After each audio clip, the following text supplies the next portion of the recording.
Sportscast, April 14th, 2020. If you haven't yet, please subscribe on all our channels. You can listen to us on Periscope, iTunes, and YouTube. And if you're in iTunes, please leave a rating and a review. It will help us out tremendously.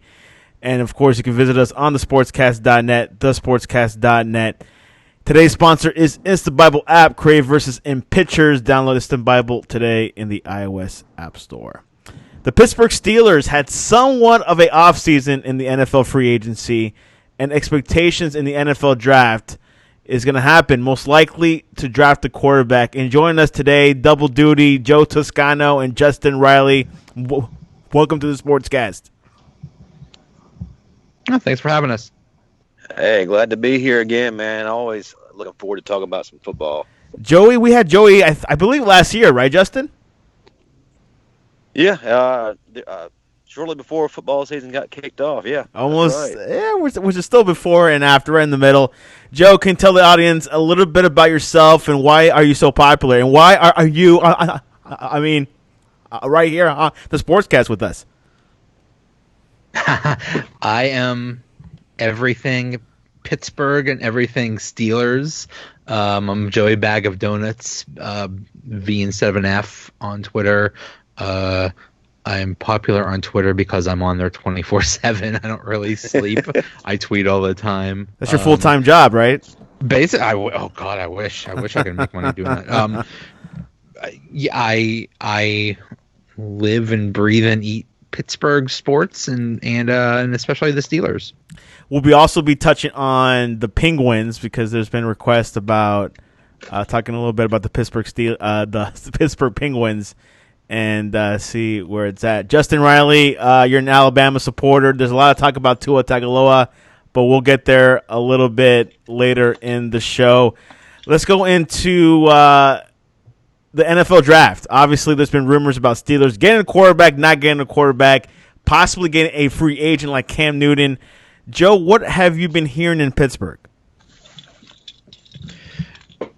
I think all of the speculation about them getting a quarterback is from, let's say, outside sources. I think the reality is they're happy with what they have, and so they're not drafting a quarterback. They're not getting Jameis Winston or Cam Newton or anybody like that. They're not going to draft Jalen Hurts. I think they're happy with what they have. I'm not sure whether that's a mistake or not, but I think that they're not going to get any other quarterback this year. Justin, should the Steelers get a quarterback this year? Well, my biggest concern is what are the Steelers doing for the future? You know, every season we are asking the question, what is Big Ben going to do? And he's even asking himself that question too. So it's never a foregone conclusion just how much time he's going to actually commit to the Steelers. So my biggest concern right now is, what is the plan for the future? Is it this draft, or do they wait till next year when they have some more maybe appealing options on the table? Joey, obviously in the bench is Mason Rudolph and also the Duck Hodges. Do you have belief in these two gentlemen, or do you think somewhere else might be a better option? That's the big question. I mean, the Steelers are saying, we believe in Mason Rudolph, and here we go. So is that right? I think they learned a lot about him this year. You asked, what is the future? Well, the problem is the future is on hold because of Ben. And the reason for that is because he signed a gigantic contract for 2 years. They just restructured it so that to give some cap space this year, but what that did was they pushed it off till next year. His cap hit next year, I believe, is $41 million. So unless they restructure it again or do something, they are screwed with that giant cap amount. So they're that's basically the future is on hold. I think what they learned with Mason Rudolph is I think they've learned, well, maybe he's an okay backup. Maybe he's a good enough backup. Is he the future of the quarterback position for the Steelers? No. But is he good enough to be a backup to Ben, who hopefully won't play much? Yes. Now, with this draft class, obviously, there is a possibility, a great possibility to get Jalen Hurts. Justin, do you think Jalen Hurts should go to the Steelers? Well, from a standpoint of does he fit? Yeah, absolutely. Why? And then two, well, one, you have someone who could be potentially the quarterback of the future because, again, we don't know how much longer Ben's going to be there. But then, two, he's not just limited to being a quarterback. He's very versatile. And remember a couple of years back when the Steelers had a certain guy named Antoine Randall L.? Well, this is the updated version of that, maybe even a little bit quicker. So you have a guy who can contribute in any number of ways, not just at the quarterback position. Do you agree, Joey? I don't know. Maybe. That's the thing is do they want to? Here's the thing. They still have needs. They address some of their needs in the offseason, but considering they don't have a first round draft pick and they have a limited number of draft picks as it is, I don't know if they want to spend another draft pick on another quarterback. They've done that now 2 years in a row, and it's sort of worked out.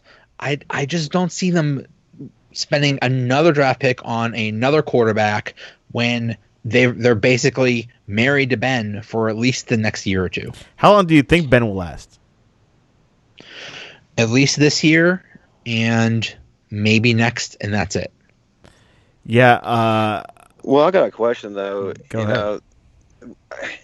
What would be, I guess, your insurance policy if Ben, God forbid, gets hurt again? The insurance policy is whatever policy that is. You try to get as much money out of it, and then you run out of town. There is no if Ben is hurt, if Ben is out for the season, that's it.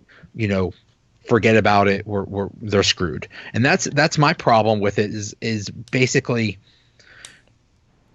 Mason Rudolph had a horrible season last year, and I mean, yeah, basically you could say it was his rookie year. It was, his first time getting playing time. There are times when he looked like lost and horrible. He kind of put it together, and that's one of the big shames of last year. Is one of the games late last season against the Jets. Basically, Mason Rudolph lost his job because he was playing so poorly. Plus, there was injuries. Plus, there were other issues like that Myles Garrett thing.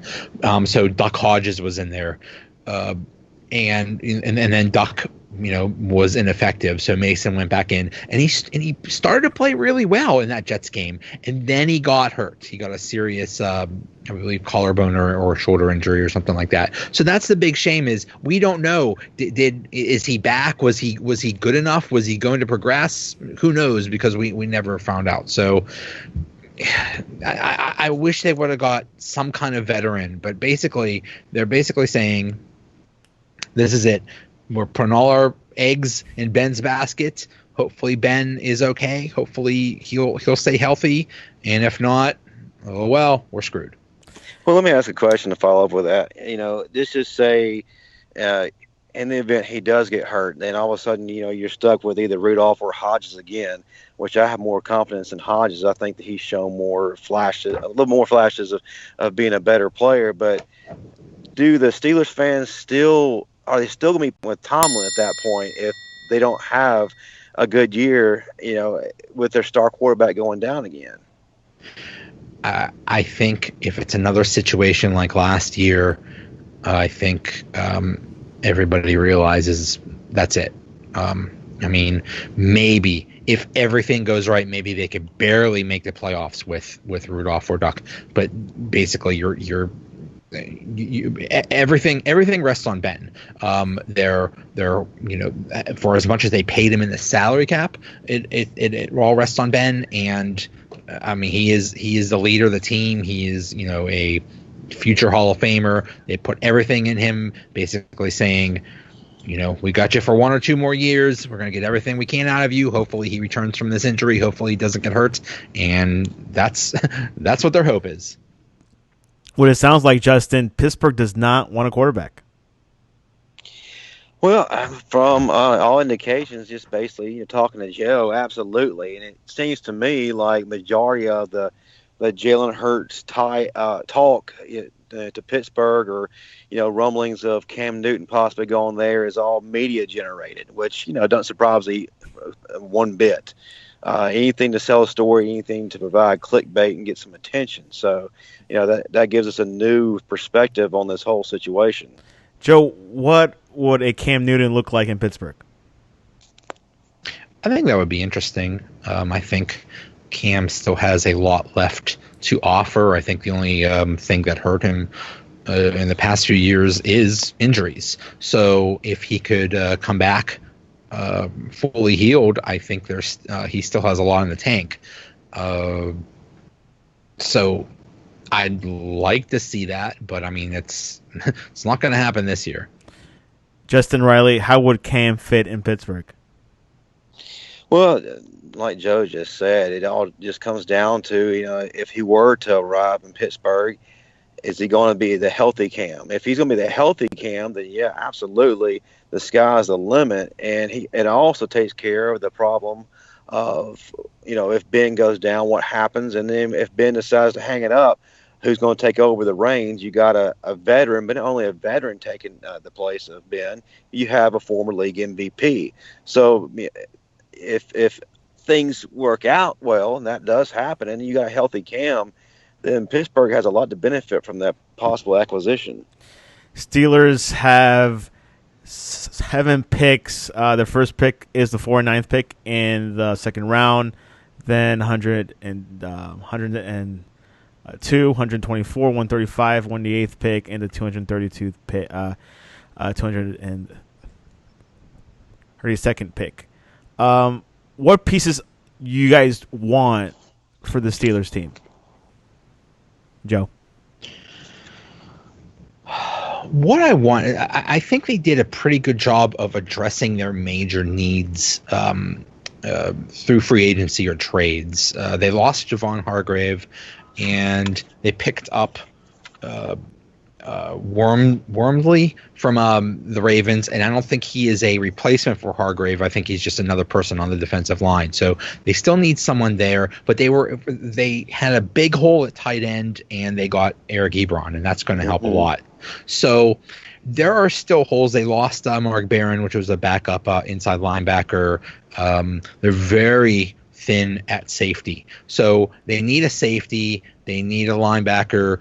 They need somebody on the edge in case, I'm not sure what's going to happen with Bud Dupree right now. He's just franchised, so we know he'll be here this year, and we don't know what's going to happen after that. So they might need an edge linebacker.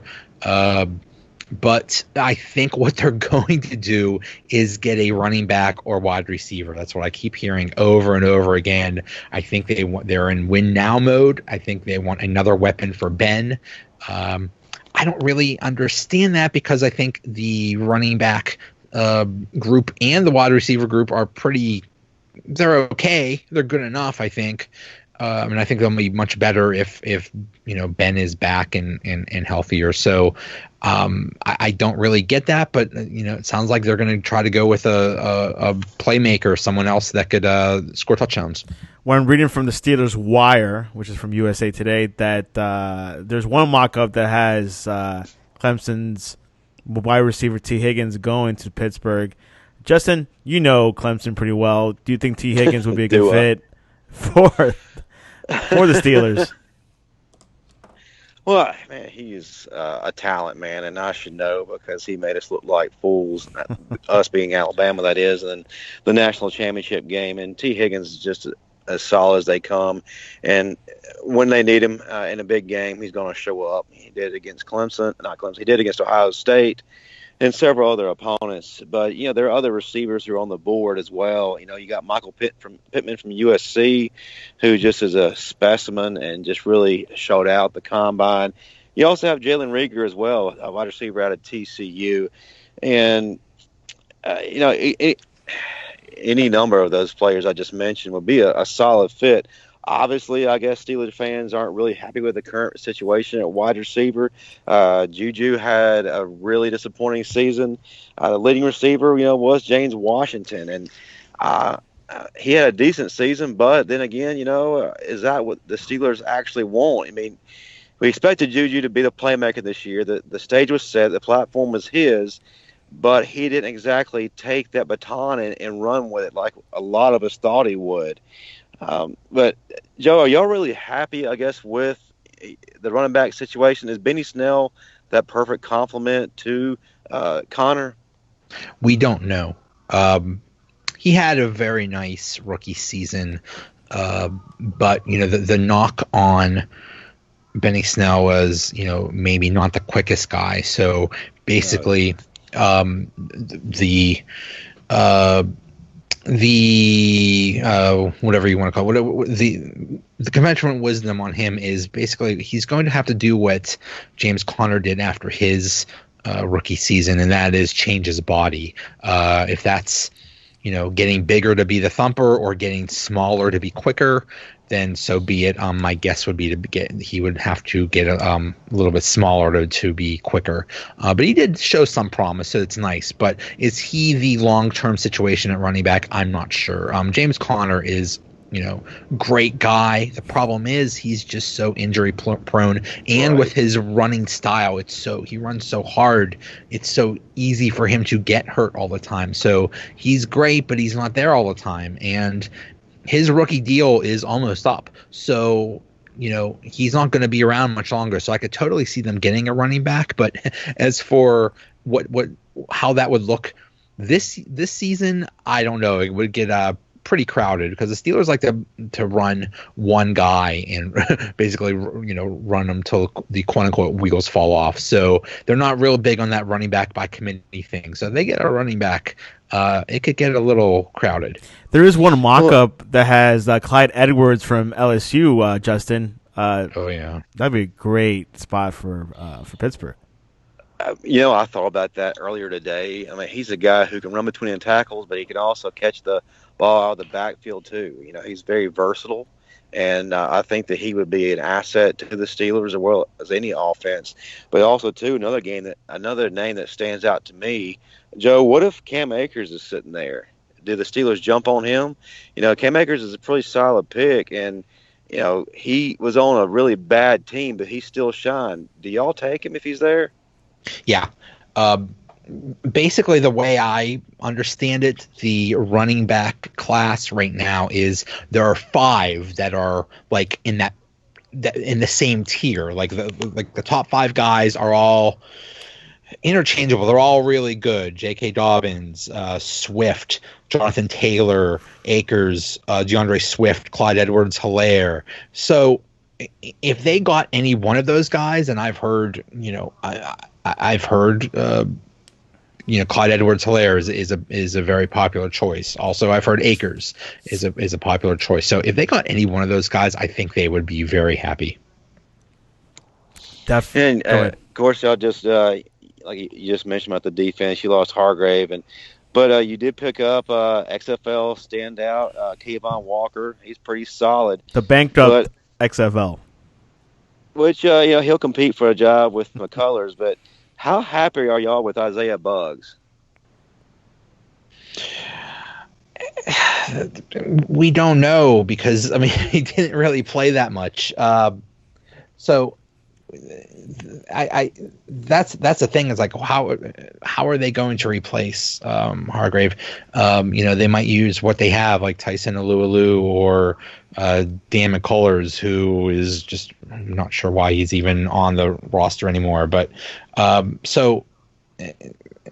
who knows if the Steelers believe in Buggs and think that he is the option there, or if they're going to grab someone, and if they're going to grab someone, where are they going to grab someone in the draft? So that's a big unknown right now. Well, you definitely have some good candidates like Justin Madubuike from Texas A&M, or Neville Gallimore out of Oklahoma. So those are pretty solid names right there that. They're young, but I feel like they fit the Steelers' mode because, man, they're just downright nasties, especially Madubuike. I saw him, firsthand in the Southeastern Conference, week after week, and especially against Alabama. And we had a pretty stellar offensive line, and he was still able to wreak havoc. So he's a pretty solid guy. He'd be a nice pickup, especially at that position. Madubuike would be perfect for the Steelers. That would be awesome, and he probably would be available at 49. Right. And you mentioned, the loss of Mark Barron. Have they mentioned it?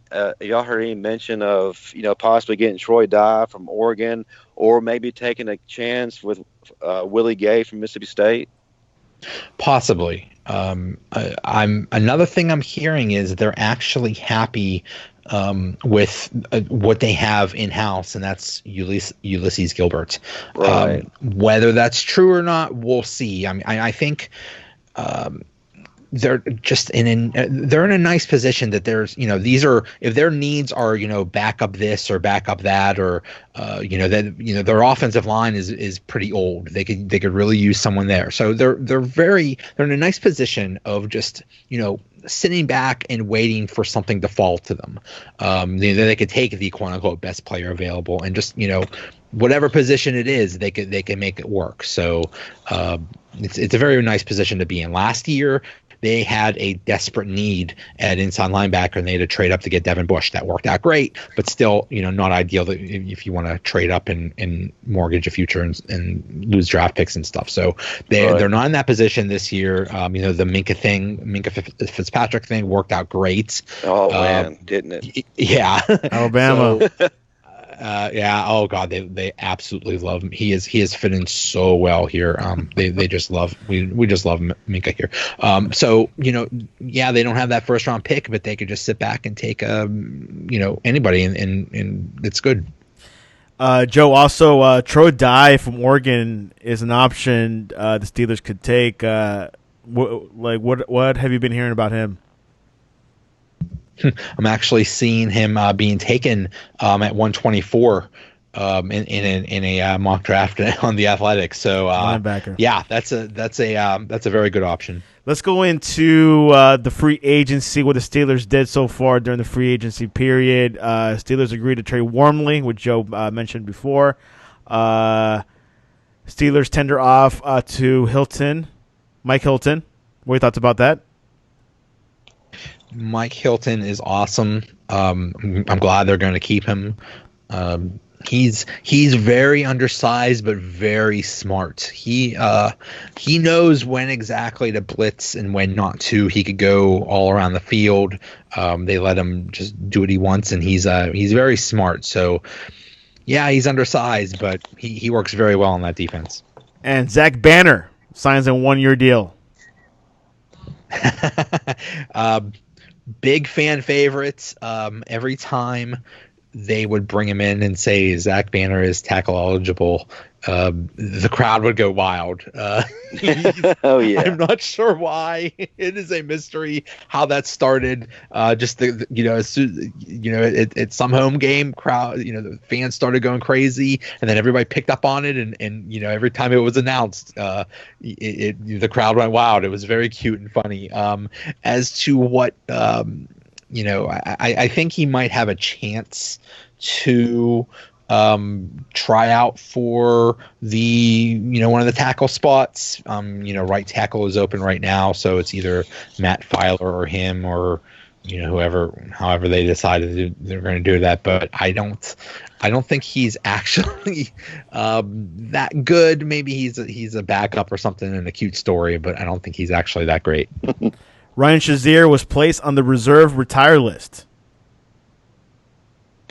Yeah, I don't think he's ever going to play again. But I was holding that hope too, man. I was really hoping. You know what? Some chance he would be able to come back to the field. Well, people said he wouldn't walk anymore, and he's walking. People said he wouldn't, do a lot of things, and he defies those all the time. So if he played again, it would be the most amazing story, but it's just way too much of a risk. I'm just thrilled that he could walk, he could have a good life. He has a lot of money. I believe the Steelers picked up that 5th-year option, and oh God, I think he made like $10 million that year or something like that. So he is set for life. He's comfortable financially. I know he's trying to make a comeback. So this was just a like a procedural move. But he does serve as almost like another coach. And he was like mentoring Devin Bush, which had to help a lot because Devin Bush is basically what Ryan Shazier was supposed to be. So, it's a wonderful story. It's I'm just so happy he could live a normal life if even if he is not able to play anymore. Raymond Hoster announces his retirement. Who? Raymond Foster. Ramon Foster. Yeah, veteran guard Raymond Foster. Yeah, great guy. He's I think he played for like 11 years. He was an undrafted free agent, and he was one of their best offensive linemen for a long time. He did fall off a bit last year. He lost a step. So they're going to miss him, but he did, his play did fall off a bit last year, but great guy, great story. Just a great guy. Steelers terminated the contracts of linebacker Mark Barone, Anthony Chiquillo, and receiver Johnny Holton. I'm pretty bitter about Mark Barron being let go because I felt like he fit the Steelers mode, and I just thought he would thrive there. It's just really disappointing for me. Not just because I'm an Alabama guy. I like what Mark Barron can do. He can be a linebacker or he can drop back and be a safety if need be. He's what any defensive coach loves to have on the field. Yeah, he fit in well at times, and at times he didn't. It's just one of those hard things of when a player comes over from another team. They're used to things being a certain way. He just didn't fit, totally. But then again, it was his first year, so what do you want? There were times where he played really well, and there's times where he didn't. But I mean, basically, the move to cut him was strictly a salary thing.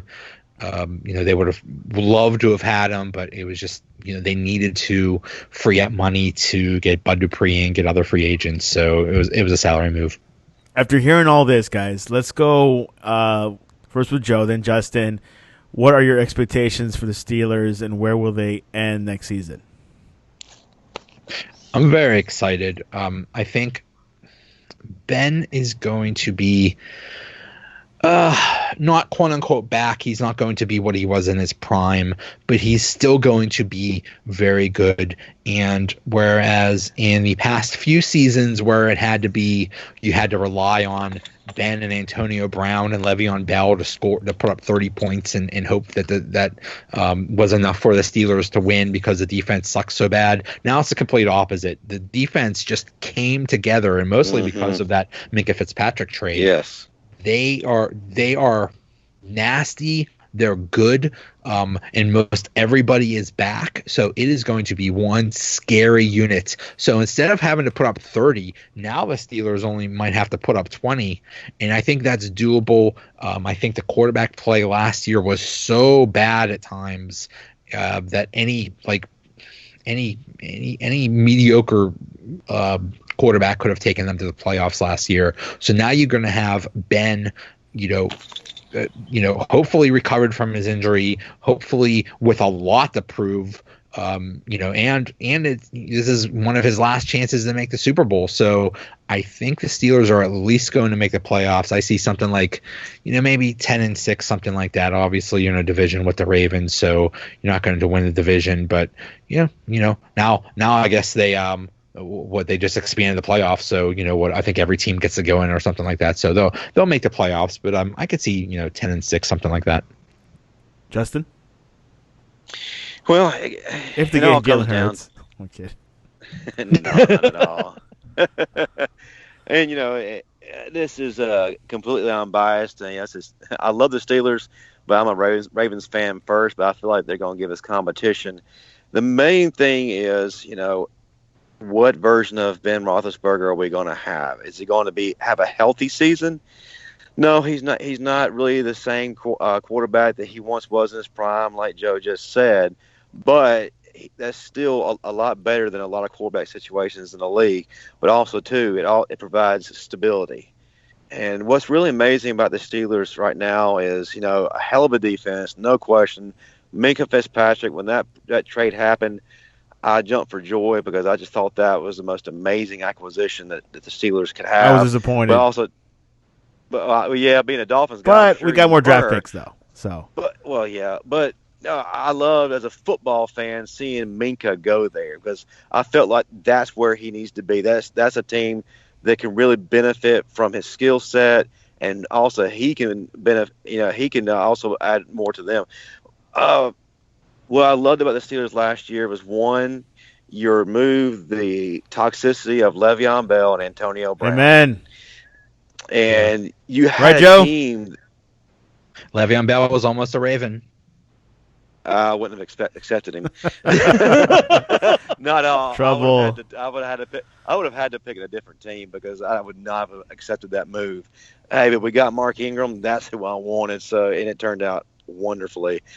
What I really loved about the Steelers, even in the midst of the chaos of Ben being hurt and the poor quarterback play, they came together. They were one, and man, they still were in contention for the playoffs for the majority of the season, and that says a lot about the character of the team Yeah. and the fight of that team, and I absolutely love that. So, with that being said, and these players coming back. And with a healthy Ben, yeah, I feel like they're a playoff team, possibly a deep playoff team. We'll have Joe comment on this, but I want to hear what Justin. Obviously, Tua came out with his NFL Pro Day video came out last Thursday. Trent Dilfer was the coach of it. What were your thoughts? Well, Tua Tagovailoa is showing that he is coming along and a lot faster than what a lot of people had originally predicted. It looks like he has a fire in his step. He's able to execute moves seemingly with ease. He's got explosion in his movement. He can put pressure on that hip. He can run and run well. Is it blazing fast? No. But it looks like he's not having complications with that hip injury, which should come as a relief to a lot of teams right now who are thinking about taking him into their services. But I was very impressed, and I'm not a bit surprised. And I think all this talk of him dropping in the draft is absolutely ridiculous. And to be honest with you, I think it's just glorified clickbait just to keep people in front of their TV screens and clicking, links on the internet and, giving the media what they want. How about you, Joe? What are your thoughts about Tua so far? I'm hearing he's the left-handed Drew Brees. Yeah. I'm hearing all kinds of wonderful things. I think Miami would be really silly to pass that up again, considering they passed up on Drew Brees because of injury concerns way back when. That's right. So I don't think they're going to want to make that mistake. You hear that, again. Justin?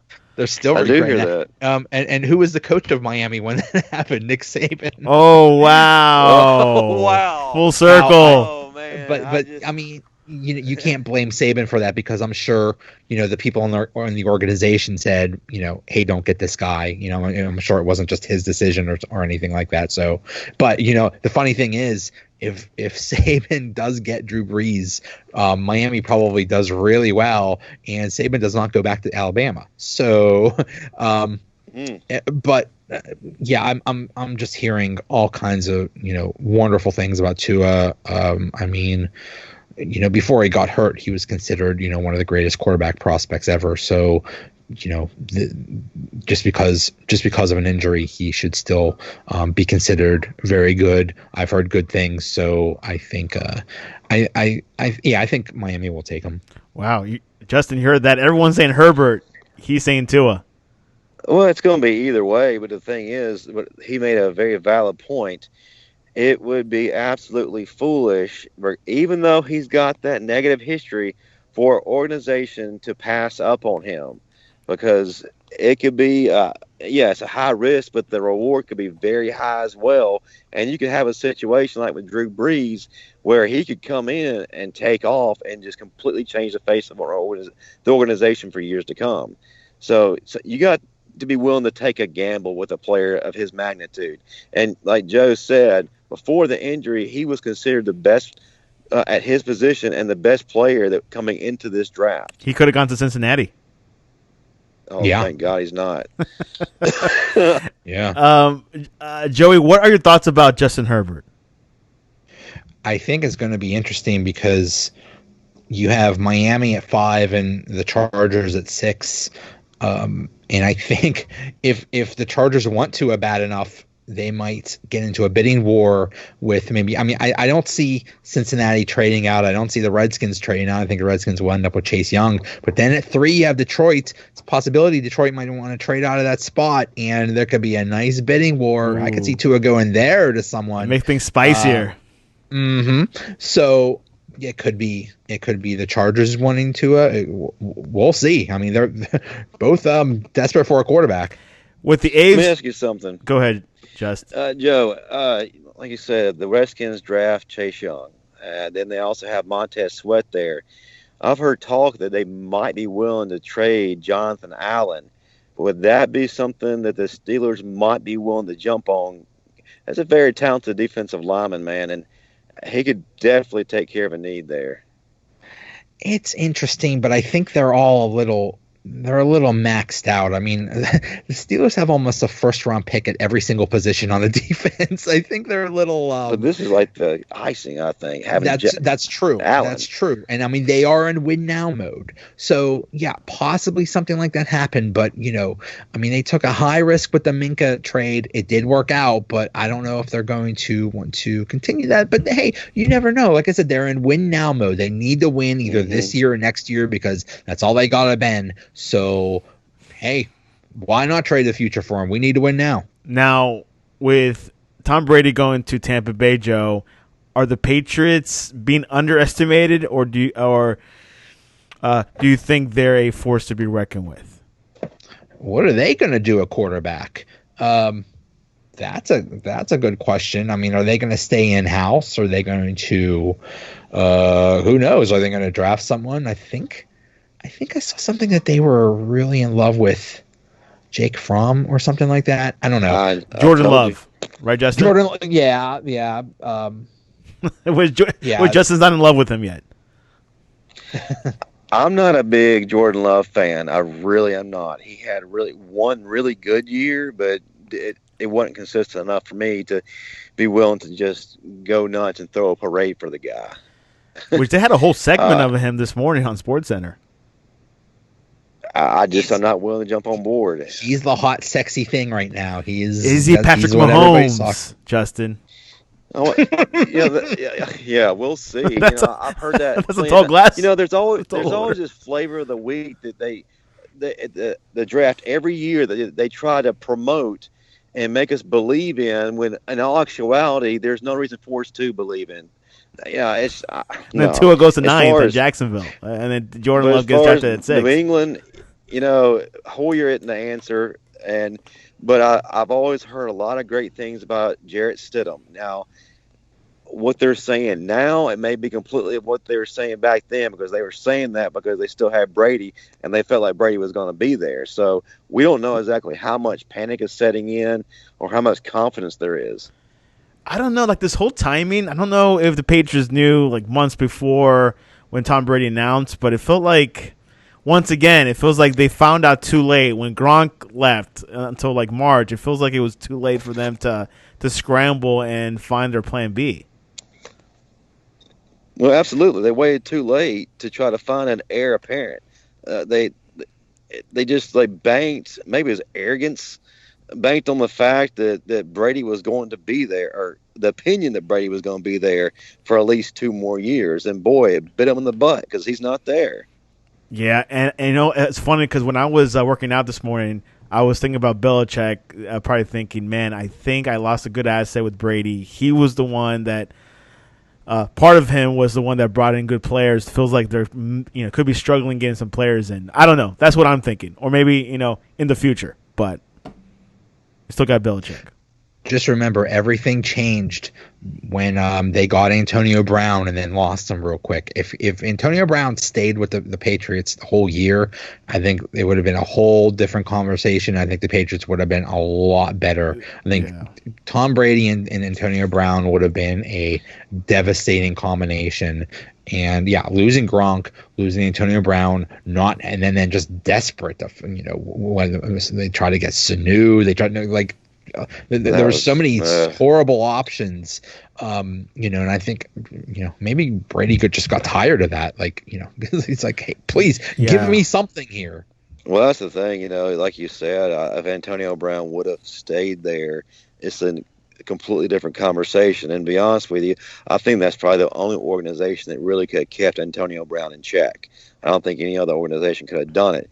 But they didn't really do anything to get other weapons. I mean, come on, Sanu, really? I mean, he's decent at best. He's a great, he's option number like a two. 6-man. I mean, he's a good compliment, but he's not the answer. I still don't understand why they never went after tight end O.J. Howard. I think that he would have been a great fit there, and they definitely would have utilized him a whole lot more than what his coach is using him. Joey, where do you think Antonio Brown will end up this season, or do you think no one will sign him up? At home. Yeah, he'll be stuck at home under house arrest way longer than we're out after we're out of quarantine. Yeah, he just has so many legal issues. I think he was just charged again this past week with some incident with a truck driver. It's always something with him. Some team is going to take a chance on him. He has too much talent, but until he gets his life together, it's just going to be a disaster. And it's just such a shame. He has so much talent, but it's just who knows what's going on with it in his head. But yeah, I mean, as soon as some team can take a chance on him, they will. But how that's going to work out, I don't have a good idea. I think it's going to be at least one more year before a team even thinks about bringing them into their fold. Justin, he was practicing with the Ravens. Exactly. I mean, he can practice all he wants, but he better not end up on a roster. Sorry, excuse me, guys. Lamar Jackson, not with the team. He was practicing with Lamar, doing pickup catch. He would completely destruct an incredible thing that the Ravens have going right now. That would be absolutely foolish of the organization to bring him into the fold right now. You got Lamar Jackson, who is the MVP right now and arguably one of the best players in the league. Do not stop that. He would just completely break him down. I don't want that to happen. Now, I did like the fact that Jerry Jeudy was out there practicing with him. That would be an incredible pickup. What is this thing on Twitter you were mentioning? Judoing or? Judying. Judying, yeah. Yeah, the act of breaking defensive backs' ankles.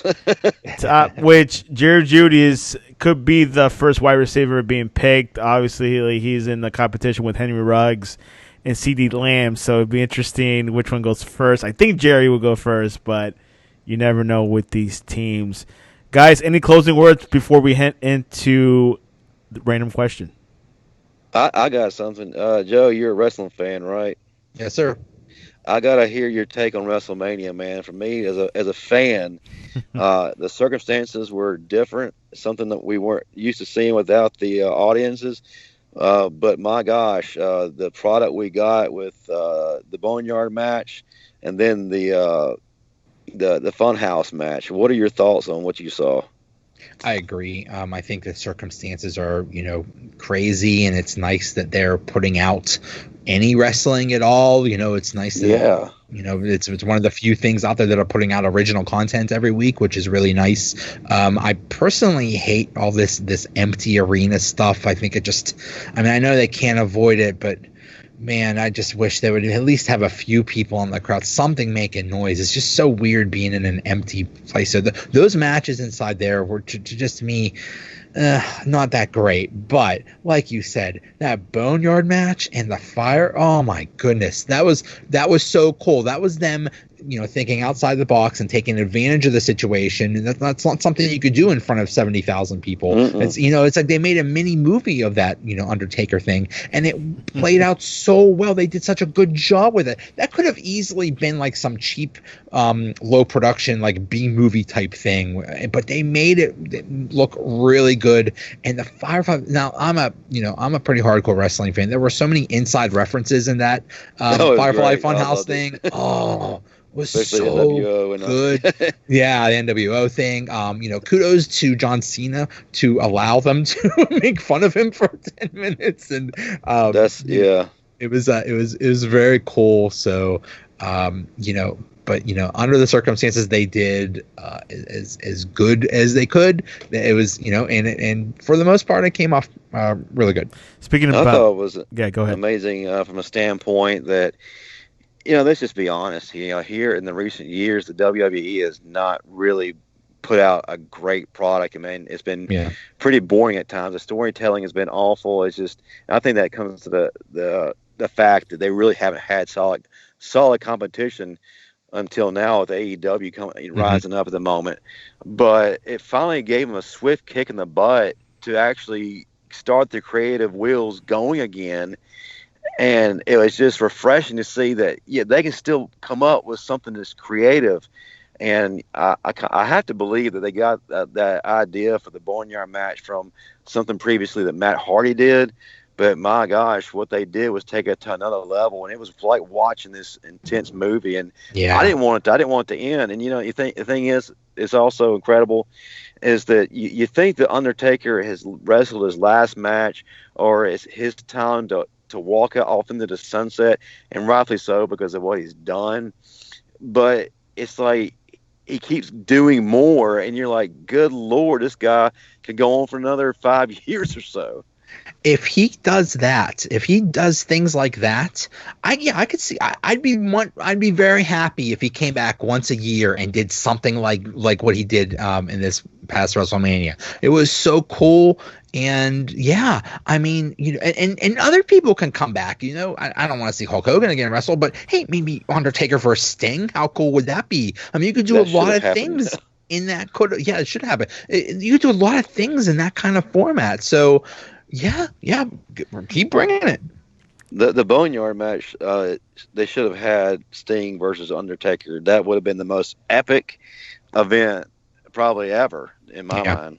Yeah, that would have been amazing. Well, there's our wrestling talk. It's one of the one or two sports out there being played now besides the Korean basketball league. I could talk Steelers and football for hours, and I could talk wrestling for hours too. So there you have it. Oh, well, speaking about empty stadiums, we'll keep it really short for this segment. What do you think is going to happen? Obviously, with the whole coronavirus pandemic and the whole social distancing, Joe, do you think it'll be a shortened season? Do you think it'll be a regular, 17-game season? Or do you think we might have a stadium that will not be played with fans? I think that's the most likely option. We can only keep doing this quarantine stuff for so long. Right. I keep hearing things about how long is this going to last? Is this going to last for months? Is this going to last until next, fall 2021? There's so many, estimates out there, but you have to realize, the NFL is a multi-billion-dollar enterprise. They're going to try to put out a product somehow. We can't do this quarantine stuff forever. So there has to be some happy medium there. I think it is very possible that they play in front of empty stadiums. If that's in some weird location, North Dakota or some island or something like that, so be it. But I think that's what we might be looking at. Well, why not take a page out of the WWE's book? Do the same exact thing. I mean, the WWE can do it. Why, instead of stadiums, maybe have it at practice facilities? I feel like something like that, can be, put out there just as a temporary solution for the time being. I think we're talking billions of dollars. I'm sorry, we're talking billions of dollars. Vendors, parking lot people. Yeah. I mean, people that sell merchandise outside. Well, you still got, it'll be a televised, of course. That's money coming in too, but you still have all the online resources and outlets that can still sell merchandise and still bring in the cash. So, is it the best possible scenario for everything? No, not at all. Definitely not. Not more than what the alternative would be, but it's something that keeps it going for the time being and keeps the money coming in. I say wear masks, but maybe play at smaller venues. Maybe have like a few fans, but everyone has to wear a mask. But it'll be quite interesting, but it does feel like it'll be too soon for us to have a stadium full. I hate to say it, but hopefully not. Hopefully we'll figure it out. TV is way more important than the live attendance. Ooh, right. Watching the games on TV is just see, attendance has been going down in the NFL for a while. It's because it's why go to a game and go through all that trouble and spend all that money for a ticket when you could just watch it on your 70-inch TV, and it's beautiful and everything is perfect right in front of you on your couch, and then order a pizza from Domino's. Exactly. Domino's. They're not a sponsor. Was that a good shameless place. plug? Might be a sponsor, but I can't tell you that. I'm kidding. Anyways. What a great talk, Pittsburgh and wrestling. What can I say? And people have been demanding about the Penguins. Obviously, the NHL is stalled, but were they having a good season before things got stalled? Yes and no. There's a weird thing going on with the Penguins. They suffered all kinds of injuries. Malkin got hurt. Crosby got hurt. Letang was just basically. There were times when they didn't even have enough players almost to field a team, and they played well when the stars were hurt. And then toward the last time they were playing, February going into March, everybody got healthy and thought, oh my goodness, everything's going to be awesome now. Everybody's healthy. This team. That's when they slumped. They slumped because there's this mentality with the Penguins of, oh, we got Crosby, we got Malkin, we have Letang, we have these stars. We'll just, the other players, they could just, pull out a lawn chair and just sit on the ice and just watch, Crosby and Malkin and Letang and all of them, do everything. And that's when they were losing all the time. So it's a very weird thing. I would love to see them continue to play hockey. I hope they do. Who knows in what situation, but it's just such a weird scenario.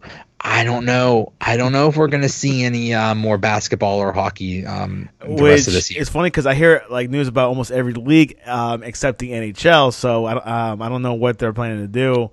But we'll definitely see what happens in the next couple of weeks because I know May will be a huge deciding factor for a lot of sports leagues. So we'll see what happens. Ready for some random question? Yep. Joey, would you rather see a NBA expansion team or a MLS expansion team in Pittsburgh? Wow. Oh my goodness, this is a good question. I would rather see NBA. NBA is way bigger than MLS. I don't know if soccer would catch on in Pittsburgh. We have a smaller league called the Riverhounds. I've heard, yeah, soccer team. They're okay, but they've been winning lately, but they play in a very small stadium and they don't even fill that. So I don't think there is a a diehard soccer following in Pittsburgh. But basketball, you get under the certain circumstances, bring LeBron over here. Pittsburgh's close to Cleveland, where he's close to Akron. He could come home. Come on, man. So, under certain circumstances, you get like a superstar player or something like that. I think basketball could work, but I mean, it's the Pittsburgh sports landscape is pretty, crowded as it is with, football and hockey, and I guess we have a baseball team. So, yeah, that would be interesting. And Justin Riley, we had a poll yesterday on our sportscast. what was your favorite Mamba moment? One of the answer, one of the option was Kobe's 81 points. Kobe's Game 7 against Boston for the NBA Finals. The alley oop to Shaq, and I forgot the other one. But what was your favorite moment from Kobe Bryant? Man, it's really just hard to narrow it down to just one moment for a player of his caliber. And but if was forced to pick one, man, it had to be his performance against Boston, because out of all the teams that he played against, especially in the finals, it seems like just more, I guess, hate was generated with Boston. I didn't care for him at all, and that's a great rivalry that was renewed, and I enjoyed that a lot more. It was a lot more satisfying seeing him produce against them. But it's just so hard just to narrow anything down, for Kobe, just what he's done collectively for basketball. And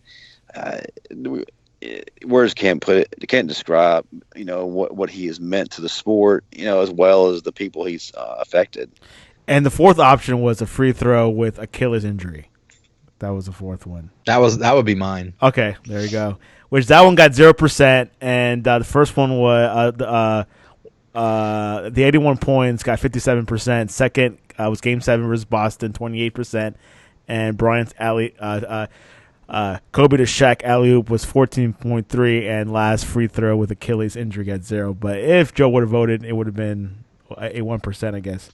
Well, that just goes to show you just what kind of a workhorse and animal he was as far as preparation. I mean, there was no quit in him. I mean, even with an injury, he's not going to stop. And did he have a better work ethic than Michael Jordan? Well, I was just about to ask that. Who was the greater workhorse, Michael or Kobe? I think Kobe did. I think Michael. But why Michael didn't practice, because I think he had better talent. But I don't know. No, Michael still practiced. Yeah, he did, but Kobe had to put more work into it, I think. It's almost a tie. I mean, they were both insane. Yeah, they were close. Workout warriors. So, I mean, they're but that is a real good debate. Well, that comes to the end of our show. Joey, what is the best way to reach you, to talk to you about where to find the first Big Mac in Pittsburgh? The first Big Mac in Pittsburgh was, I believe, in it's a little bit east of Pittsburgh in North Versailles, and I don't know if there's they make a big deal about it, but I mean, they say that McDonald's stole it from them. Oh, I do know that the Big Mac was originated in Pittsburgh, but yeah, I don't think urban legend. It's not that big of a. If you want a sandwich in Pittsburgh, you go to Permani's. There you go. And Joey, what is the best way to reach you online? Twitter, I'm Joey Bag of Donuts, a V instead of an F. Yeah, it's an addiction. I'm on there all the time. Heck, I was retweeting while we were talking now. Yeah, I can't go more than 5 minutes, but I think I've passed 300,000 tweets or something like that. Yeah, I'm on there all the time. If you want to talk anytime, that's where to reach me. And you have a podcast. What is the name of your podcast? I have a podcast. Yeah, it's called The Donut Bag. Mostly it's Pittsburgh sports related, but it's not too much going on in Pittsburgh sports right now. So I do other things like we talk music, TV, movies, wrestling, a lot of wrestling. Basically anything that interests me is what I talk about. And Justin Riley, can people reach you online, and what is the best way? Well, you can find me personal on Twitter at Justin Riley 7, but I'm also pouring in a lot of my work effort into the Sportscast. That's at the Sportscast 1 on both Twitter and Instagram. Quick, what is the buzz going on Twitter? What are people talking about? Is it the draft? Is it something else? Yeah. I mean, the draft. Well, it changes all the time. How about you, Justin? Other than complaining about our president or our politics and nonsense like that, it's either about the draft or it's just constant coronavirus related material, but the majority right now is sports related. I'm talking about the sports Twitter, not about Twitter. Well, you didn't specify. Oh, I'm sorry. That was a very broad question. What's the buzz going on in our sports Twitter account, which is at the Sportscast1? See, that's a better question. Come on, you're supposed to be the leader of this organization. Trust me. We'll talk about what's going on on Twitter. It's a big cesspool. You know what's trending right now? This is funny. Apparently, they asked Bill Laimbeer who the best player is, and he hates Michael Jordan so much that he said LeBron is the best. Oh, he would say that. He so would say that. Yes. Oh my gosh. That's unbelievable. That's some bitterness right there. Yeah. Who also picked someone over Michael? Can't remember. There's one other guy. Sometimes Scottie Pippen says that stuff too. I don't know why, but anyways. So Justin Riley. No, the Sportscast1 is our Twitter, and of course you could go to thesportscast.net, thesportscast.net. We'll be having the big show next week with all the Sportscast contributors plus Alex. I believe Alex will come, and we'll be having our NFL draft mock drafts, and it should be pretty exciting. We'll see where Herbert goes, where Tua goes, where CeeDee Lamb goes, where Jalen Hurts goes. There's one mock that has him in the late first round. Justin will be pretty happy if he makes it in that range. But I'm not going to be surprised if it happens. And we'll see where Jordan Love goes. He could go as high as 5th, I've heard. But no. But that's the thing. Remember Daniel Jones last year? True. People were like, "What the heck is the Giants doing taking Daniel Jones at 6?" When a team loves somebody, they're going to do crazy things to get him. So it would not surprise me to see Love going high. It'll be a surprise. He'll definitely be the surprise or the dark horse. I've been calling the dark horse. No one else but here in the Sportscast as I've been calling the dark horse. Anyways, we're out of time. I have to go run errands and pay some bills. Even during this pandemic. Guys, it's a pleasure. Go Steelers, go Bama.